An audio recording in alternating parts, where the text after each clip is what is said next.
പാകിസ്ഥാൻ അടി വാങ്ങിച്ചിരിക്കുകയാണല്ലോ ഇന്ത്യയുടെ കയ്യിൽ നിന്ന്. എന്താ ഇപ്പോഴും UN വെച്ച് നല്ല കണക്കിന് കിട്ടിയിട്ടുണ്ടല്ലോ പാകിസ്ഥാൻ. UN 2 സ്ഥലത്ത് എപ്പോഴും ഇന്ത്യയുടെ മുന്നിൽ പരാജയപ്പെടാറുണ്ട്. ഒന്ന് യുദ്ധരംഗത്ത്, മറ്റേത് അന്താരാഷ്ട്ര ഡിപ്ലോമസിയുടെ രംഗത്ത്, നയതന്ത്ര രംഗത്ത്. സ്ഥിരം പാകിസ്ഥാൻ ഒന്നും അടി മേടിച്ചിട്ടേ ഉള്ളൂ. അവർക്ക് ഒരിക്കലും ഒരു പോയിന്റ് പോലും സ്കോർ ചെയ്യാൻ പറ്റിയിട്ടില്ല. ഈ രണ്ടിടത്തും പറ്റിയിട്ടില്ല. യുദ്ധത്തിലും നന്നായിട്ട് മേടിക്കും, ഐക്യരാഷ്ട്രസഭയിലും മേടിക്കും, അല്ലെങ്കിൽ ഏത് നയതന്ത്ര വിഷയത്തിലും. കാരണം എന്താണെന്ന് വെച്ചാൽ ഇത് രണ്ടിലും അവരുടെ നയങ്ങൾ തെറ്റാണ്. പാകിസ്ഥാനെ സംബന്ധിച്ച് തെറ്റായ നയങ്ങൾ തെറ്റായ രീതികളിൽ ന്യായീകരിക്കാൻ ശ്രമിക്കുന്നത്. അതുകൊണ്ടാണ് സംഭവിക്കുന്നത്. അപ്പോൾ കാശ്മീർ തന്നെ ഒന്ന് ആലോചിച്ച് നോക്കും.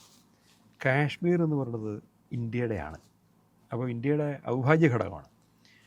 അതുതന്നെയാണ് വർഷങ്ങളായിട്ട് 1947 തൊട്ടിട്ട് ഇന്ത്യ പറയാനുള്ള അതേ കാര്യം തന്നെയാണ് ഇന്ന് പാകിസ്ഥാനെ ഐക്യരാഷ്ട്രസഭയിൽ അടിച്ചിരുത്തിയ ലേഡി അനുപമ സിംഗ്. അതെ, അവർ പറഞ്ഞിരിക്കുന്നത് എന്താ, ബഹുരസമാണ്. Living in a la la land hallucination എന്നാണ് അവർ പ്രയോഗിച്ചിരിക്കുന്നത്. ഒരുമാതിരി സ്വപ്നലോകത്ത് ജീവിക്കുന്ന പാകിസ്ഥാനികളെ എന്ന് ഒരു വിളിച്ചേക്കാണ്. സ്വപ്നലോക ജീവിതം. പാകിസ്ഥാനികളെല്ലാം ഒരു സ്വപ്നലോകത്തെ ബാലഭാസ്കരന്മാരാക്കി. അപ്പോൾ ഇവർക്കിടെ ഒരു വിചാരം, ഈ പാകിസ്ഥാൻ ശരിക്കൊരു സ്വപ്നലോകത്താണ്. അതിനെക്കുറിച്ച് പറയുകയാണെങ്കിൽ ഇപ്പം നമ്മുടെ ചരിത്രം പഠിക്കുമ്പോൾ നമുക്ക് സ്വാതന്ത്ര്യ സമരത്തെക്കുറിച്ചൊക്കെ പഠിക്കണ്ടേ. ഇന്ത്യയുടെ സ്വാതന്ത്ര്യ സമരത്തിൽ നേതൃത്വം കൊടുത്ത നേതാക്കന്മാരെ വല്ലതും പാകിസ്ഥാൻ്റെ പാഠപുസ്തകത്തിൽ ഉൾക്കൊള്ളിക്കാൻ പറ്റുമോ അവർക്ക്? ഗാന്ധിജിയൊക്കെ സമരം ചെയ്ത്, നേതാജി സുഭാഷ് ചന്ദ്രബോസൊക്കെ സമരം ചെയ്ത് പാകിസ്ഥാന് സ്വാതന്ത്ര്യം കിട്ടിയെന്ന് അവർക്ക് പറയാൻ പറ്റുമോ? കിട്ടില്ല. അപ്പോൾ തന്നെ സത്യത്തിൽ മതരാഷ്ട്രത്തിന് വേണ്ടി വാദിച്ച ജിന്നയെക്കുറിച്ച് മാത്രമേ അവർക്ക് പറയാൻ പറ്റുള്ളൂ. പിന്നെ ഇനി ഈ പറഞ്ഞ പോലെ ഇന്ത്യയെക്കുറിച്ച് ബാക്കി പറയണതും മറ്റു കാര്യങ്ങളും എല്ലാം തന്നെ ഘടകവിരുദ്ധമായിട്ടുള്ള കാര്യങ്ങളാണ്. സ്കൂളിൽ പഠിപ്പിക്കുന്ന കാര്യങ്ങൾ പോലും വളരെ തെറ്റാണ്. സാമൂഹികമായിട്ട് എന്താണോ ഇന്ത്യ അതല്ലാത്ത വിധത്തിൽ അവർ എഴുതി കാണിക്കുകയാണ്. കാശ്മീർ വിഷയത്തെപ്പറ്റി ഇങ്ങനെ തന്നെയാണ്. ഇന്ത്യ കയറി ആക്രമിച്ച് പിടിച്ചെടുത്താണ് ജമ്മു കാശ്മീർ എന്നാണ് പാകിസ്ഥാൻ പാഠപുസ്തകങ്ങളുടെ വാദം. യഥാർത്ഥം സംഭവിച്ചത് എന്താ? യഥാർത്ഥം സംഭവിച്ചത് കാശ്മീരടക്കം ഏതാണ്ട് 3-4 രാജ്യങ്ങൾ ആരുടെ കൂടെ ചേരുന്നില്ല എന്ന് ആദ്യം തീരുമാനിച്ചു. അതിലൊന്നും നമ്മുടെ തിരുവിതാംകൂറാണ്. അതെ. പിന്നെ ജൂനഗഡ് ഉണ്ടായിരുന്നു, പിന്നെ ഹൈദരാബാദ് ഉണ്ടായിരുന്നു, കാശ്മീർ ഉണ്ടായിരുന്നു. കാശ്മീർ രാജാവായിട്ടുള്ള ഹരിസിംഗ് അദ്ദേഹം സ്വതന്ത്രമായിട്ട് നിൽക്കാൻ ആഗ്രഹിച്ചു. അപ്പം അദ്ദേഹത്തിൻ്റെ മുത്തശ്ശൻ്റെയോ മുതുമുത്തശ്ശൻ്റെയോ എങ്ങാണ്ട് കാലത്ത് ബ്രിട്ടീഷുകാരുടെ കയ്യിൽ നിന്ന് പൈസ കൊടുത്ത് വാങ്ങിച്ച രാജ്യം ഉണ്ടാക്കിയതാണ്. വലിയ എമൗണ്ട് കൊടുത്തിട്ട് വാങ്ങിച്ചതാണ്. സ്വാഭാവികമായിട്ടും ബുദ്ധിമുട്ടുണ്ടാവും കുടുംബസ്വത്ത് വിട്ടുകളയാൻ. അതുകൊണ്ട് ആ രാജ്യം ആർക്കും വിട്ടുകൊടുക്കണ്ട, ഞങ്ങൾ ഭരിച്ചോളാം എന്നവർ തീരുമാനിക്കുക.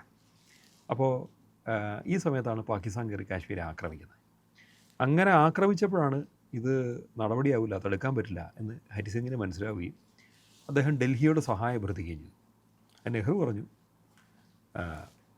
എന്നോട് ചേരുക, അതിൻ്റെ കവൻറ്റിൽ ഒപ്പുവെച്ചാൽ ഇൻസ്ട്രുമെൻ്റ് ഓഫ് ആക്സഷൻ, ഇന്ത്യയിലേക്ക് ചേരാനുള്ള രേഖ, അതിൽ ഒപ്പുവെക്കുകയാണെങ്കിൽ ഞങ്ങൾ സഹായിക്കാം. അങ്ങനെ ഓടി വന്ന് രാഖിരാമാനം ഡൽഹി വന്ന് കരാറും ഒപ്പിട്ട് ഇന്ത്യൻ പട്ടാളം അങ്ങോട്ടിറങ്ങി. അങ്ങനെ കുറേ ഭാഗം അവർ പിടിച്ചായിരുന്നു, ബാക്കി ഭാഗം ഇന്ത്യ റീറ്റെയിൻ ചെയ്തു.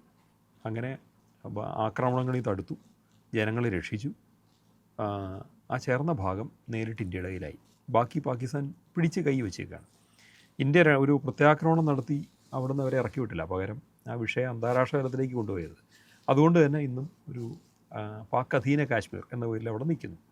ഇങ്ങനൊന്നും അല്ല പാകിസ്ഥാൻ അവരുടെ ആൾക്കാരെ പഠിപ്പിക്കുന്നത്. പ്രശ്നം എന്താണെന്ന് വെച്ചാൽ അവരുടെ ആൾക്കാരെ പഠിപ്പിക്കുന്ന ചരിത്രം തന്നെ ഒരു ഹലൂസിനേഷനാണ്. സാമൂഹിക യാഥാർത്ഥ്യങ്ങൾ തന്നെ ഹലൂസിനേഷനാണ്. എല്ലാം തന്നെ എന്തോ മായാലോകത്തും സ്വപ്നലോകത്തുള്ള ആൾക്കാരാണ്.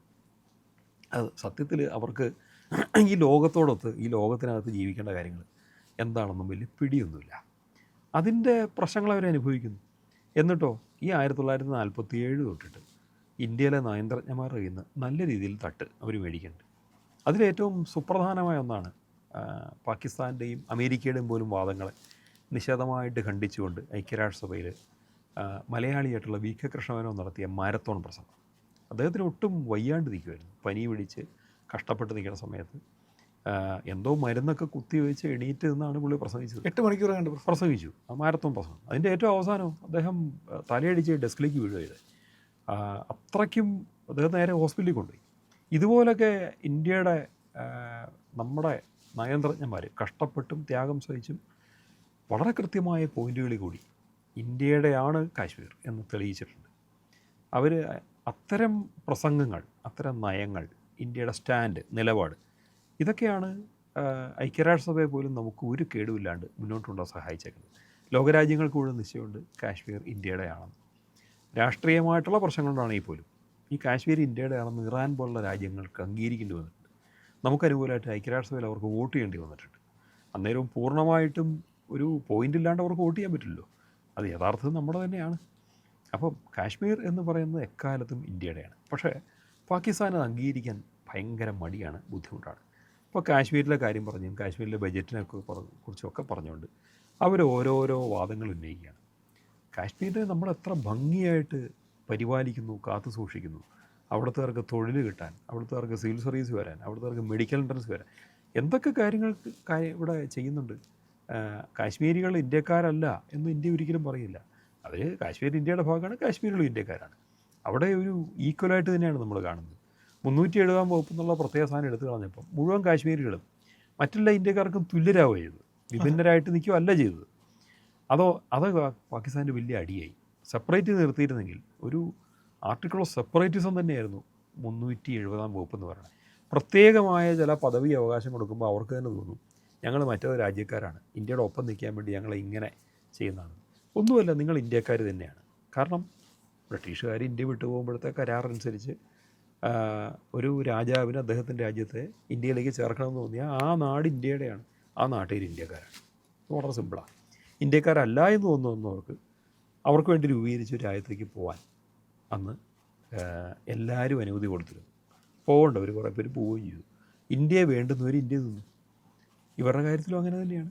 അന്ന് തന്നെ കാശ്മീർ മഹാരാജാവായിട്ടുള്ള ഹരിസിംഗ് അദ്ദേഹം ഇൻസ്ട്രുമെൻ്റ് ഓഫ് ആക്സഷൻ ഒപ്പിട്ട് ഇന്ത്യയിലേക്ക് ചേർത്ത നാടാണ് കാശ്മീർ എന്ന് പറയുന്നത്.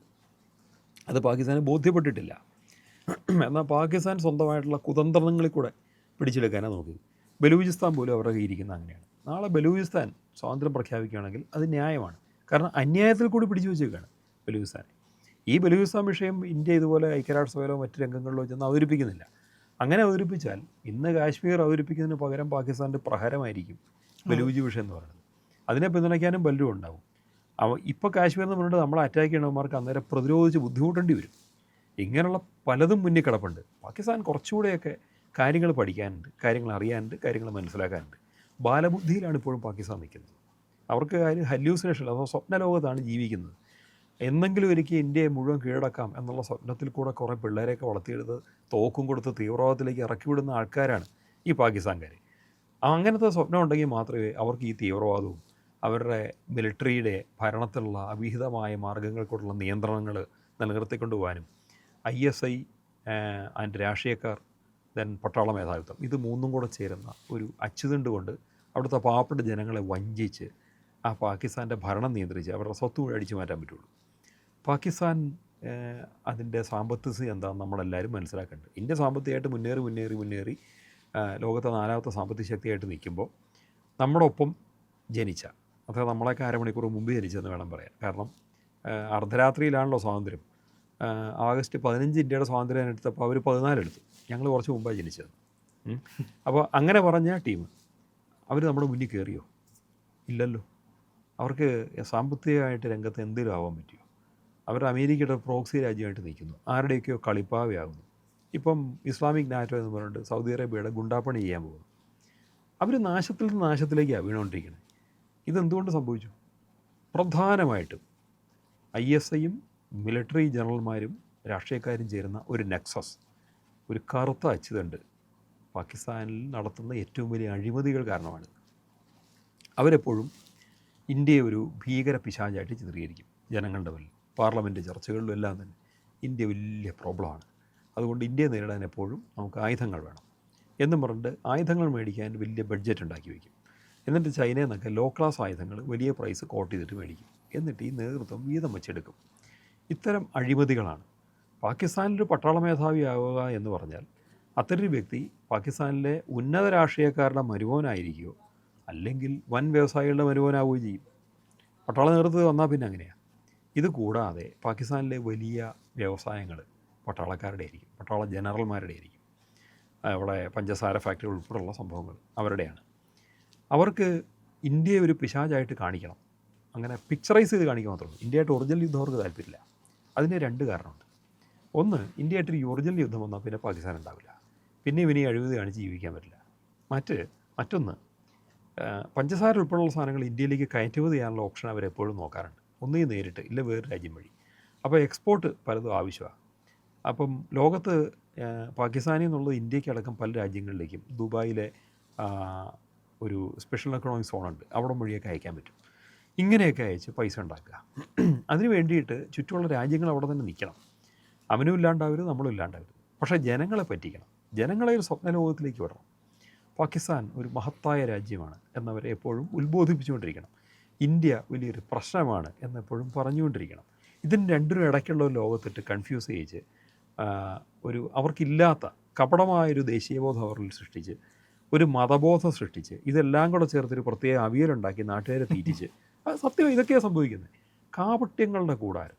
അതിനുവേണ്ടി ചരിത്രം പോലും തിരുത്തി എഴുതിയിരിക്കുന്നു. പാഠപുസ്തകങ്ങൾ തിരുത്തി, പാഠപുസ്തകങ്ങളിൽ കപടമായ വാദങ്ങൾ ഉന്നയിച്ച്, യഥാർത്ഥ സ്വാതന്ത്ര്യ സമര ചരിത്രം പോലും അട്ടിമറിച്ച് അവരുടെ ജനങ്ങളെ എന്തൊക്കെയോ പഠിപ്പിച്ച് ഒരു പ്രത്യേക ലോകത്ത് എത്തിച്ചിരിക്കുന്നു. ഇതുകൊണ്ട് ഗുണമുണ്ടോ? ഒന്നുമില്ല. പട്ടിണിയിൽ നിന്ന് പട്ടിണിയിലേക്ക്, ദാരിദ്ര്യത്തിൽ നിന്ന് ദാരിദ്ര്യത്തിലേക്ക്. ഇതാണ് പാകിസ്ഥാൻ. കടക്കണിയിൽ നിന്ന് കടക്കണിയിലേക്ക്. പക്ഷേ അഴിമതിക്ക് ഒരു കുറവുമില്ല. ഇനി പുല്ല് തിന്നാനുള്ളതിൽ പോലും അതിൽ അവർ അഴിമതി കാണിക്കും. ഇതാണ് പാകിസ്ഥാൻ്റെ സിറ്റുവേഷൻ. ആ രാജ്യം ഐക്യരാഷ്ട്രസഭയിൽ ഇനി അടിമേടിക്കും, ഒരു സംശയമില്ല.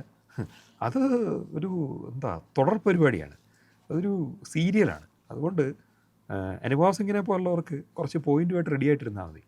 അപ്പം അവരിന്ന് പ്രയോഗിച്ച ആ പ്രയോഗം, living in Lala land hallucination എന്ന് പറഞ്ഞ പോലത്തെ അതിസുന്ദരമായ ഇംഗ്ലീഷ് പ്രയോഗങ്ങൾ ഡിക്ഷണറിയിൽ നിന്ന് കണ്ടെത്തുക മാത്രമേ അവർ ചെയ്യാറുള്ളൂ. വേണ്ടുന്നതെല്ലാം പാകിസ്ഥാൻ വിനിയോഗിച്ച് തരും. It's a failed nation. Failed മാർഷലിൻ്റെ ഫെയിൽഡ് നേഷനാണ്. കൂടുതലൊന്നും പറയാനില്ല.